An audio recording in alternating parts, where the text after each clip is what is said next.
I work surveillance at West Umatilla Mosquito Control District, so I'm a trapper girl.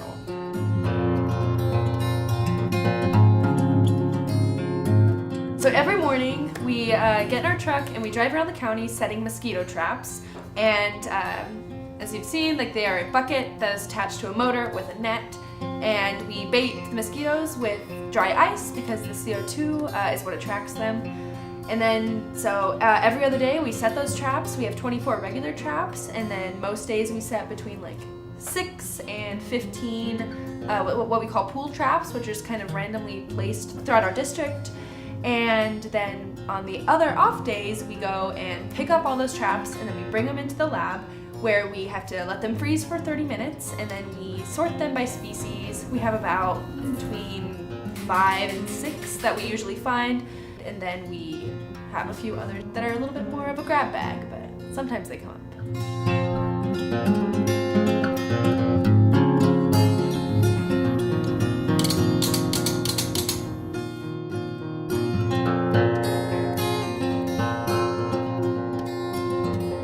Once we have a pool of mosquitoes of between like 10 to 50 of the Culex variety, we put them all in test tubes, and then depending on the time of the season and what our numbers are looking like, we can actually test them for West Nile virus here in the lab using our ramp machine, which we set it all up here. But if we are having a busier time, we send them to Oregon State University over in Corvallis, Oregon, where they do the testing themselves.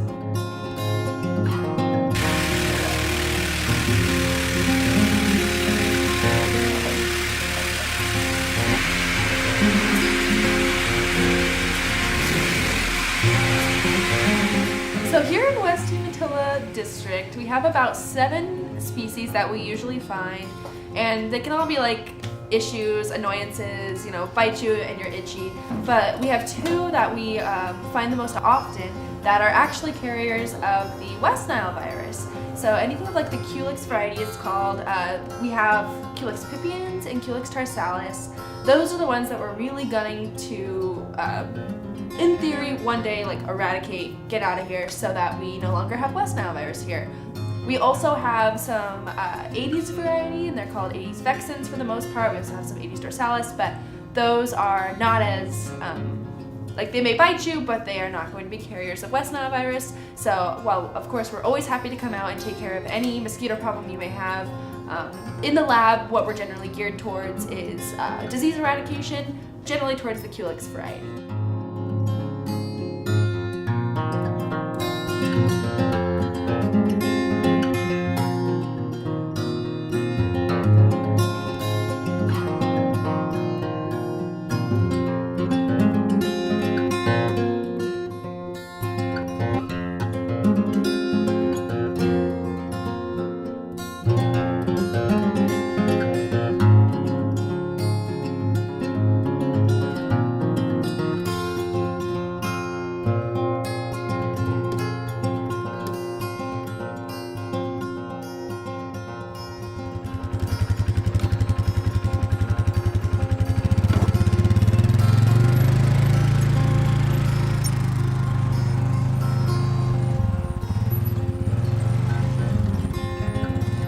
Riley Smith, seasonal pesticide applicator. On a daily basis, check flood irrigated pastures or ponds that may or may not have mosquito larvae.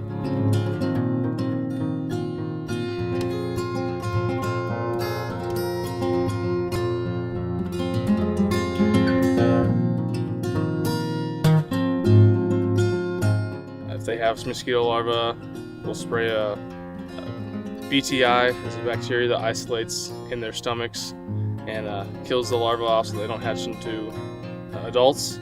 If they do make it to a pupa stage, we have a liquid form that we spray. It's an oil-based to prevent them from breathing on the surface of water, which will also prevent them from hatching out into adults.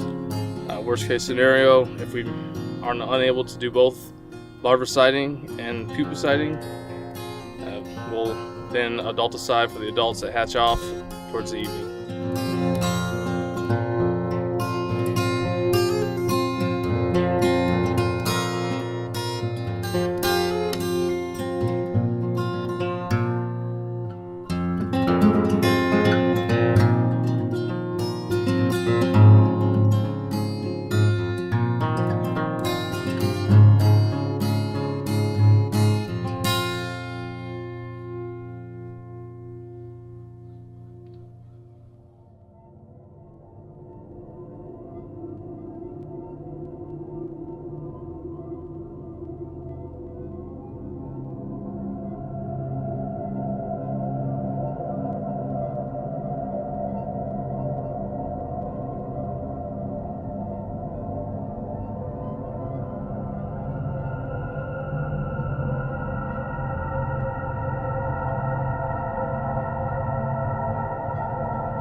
West Umatilla Mosquito Control District's primary method of adulticiding is a truck-based ULV, ultra-low volume unit.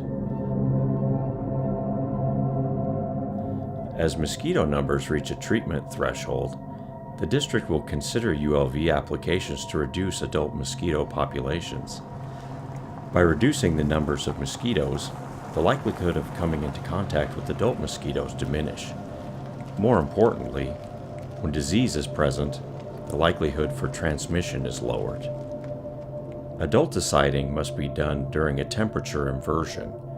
During the mosquito season, temperature inversions typically occur at dawn and dusk, so applications are made in the evening while most people are not active outdoors.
Hi, I'm Cliff Hoft from South County Helicopter LLC in Pendleton, Oregon. And I'm the owner and operator of South County Helicopter. I started the business back in 1996, so we've been going for about 22 years. For West Umatilla Vector Control, we've been working for them since about 2003, 2004.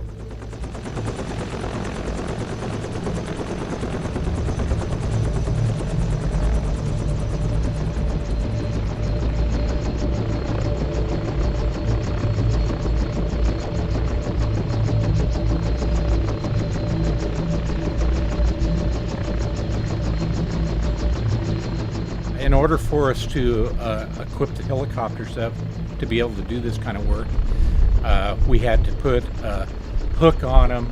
We had to stick them in restricted category class.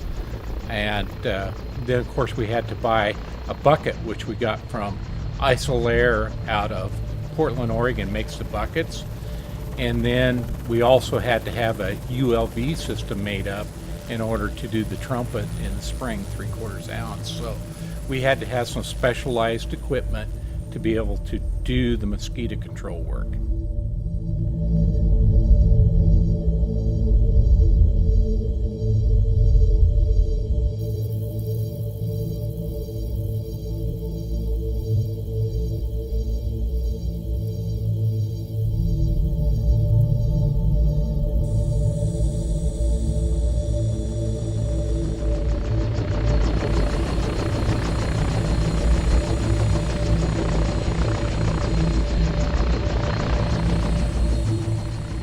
In order to keep these helicopters flying and everything, there's quite a few requirements. I have a full-time mechanic by the name of Dave Steyer who runs an Instrom service center, all-terrain aircraft, and he does all the maintenance on the helicopters. And generally about every 25 hours we have to do some maintenance to them. At 50 hours we have to do some maintenance. And then, of course, we have to do 100-hour. We do a really extensive maintenance on them. Plus, every year, they're required to have an annual in order to keep them up to speed and keep them flying for we can go do this kind of work. It's not just go out and get in the helicopter and go fly. We spend probably almost 2 hours to every 3 hours of flight time checking the helicopters over, making sure the parts are up to speed, and making sure they're safe to go flying, especially doing public health work where they're putting me inside of city limits, and we got to really pick our paths really careful to try to do the safest possible way in and out of a site to do treatments in. So there's a lot of things that the people really don't understand or don't see.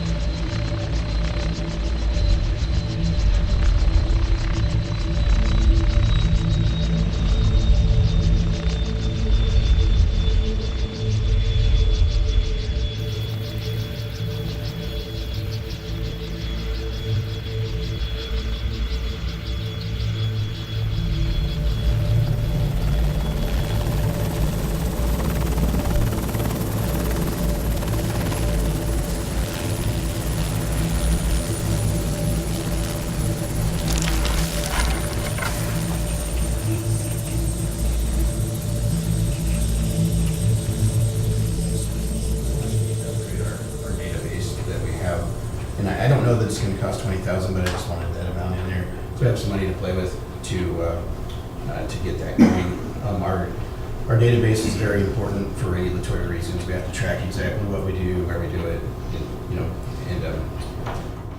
I'm Glenn Chowning, and I'm chairman of the board. Living in a district, I've lived here for 55 years. Is no longer going to be supported after I think it's. The community in the past has had a lot of mosquitoes and a lot of vector problems, and this vector control district has controlled that. The problem is reduced dramatically from what it was 10, 15 years ago. Is no longer going to be supported after I think it's 2019, so we're going to start moving in that. Mosquitoes are really aggravating, very aggravating, and by having them under control, it just makes everybody's life a lot better. And then there's also disease transmitted. We have West Nile and several other diseases that by control of mosquitoes, we avoid those problems. They proposed $45,000. I told the board this is my favorite category or debt service. My name is Russ Pelleberg. I'm part of the board here, trustee for the Vector Control District here. What we do is look after taxpayer dollars and make sure that the district here is spending those dollars the best way they should be spent to take care of the issue at hand here, which is vector control. If you've lived in this community for any length of time, you'll notice the lack of mosquitoes. And that's what the folks do here. They take the taxpayer monies, they put into motion the things that they need to do to take care of that mosquito problem here in our area, and it's been very successful.